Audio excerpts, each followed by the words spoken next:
দুটি জিনিস মানুষকে সবচাইতে বেশি আল্লাহর জান্নাতে প্রবেশ করাবে।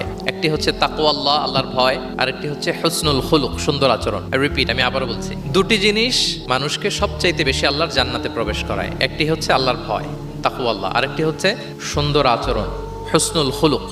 এখানে বলা হয়নি যে নামাজ মানুষকে বেশি জান্নাতে প্রবেশ করাবে, রোজা প্রবেশ করাবে, যাকাত করাবে, হজ করাবে, এমন কিছু বলা হয়েছে না, বরং সুন্দর আচরণ মানুষকে বেশি জান্নাতে প্রবেশ করায়। আমরা অনেক সময় ইসলামের এই এসেন্সটা ধরতে পারি না। দেখবেন যে খুব নামাজি কিন্তু খিটখিটে মেজাজের লোক, খুব নামাজি স্ত্রীর সাথে খারাপ আচরণ করে, খুব আল্লাহওয়ালা প্রতিবেশীর সাথে ঝগড়া ঝাঁটি, খুব নামাজি মানুষ কলিগের সাথে সম্পর্ক ভালো নাই। এরকম লোক আমাদের সমাজে আছে না নাই বলেন? তার মানে ইসলামের যে ট্রু এসেন্স এটা ধরতে পারে নাই।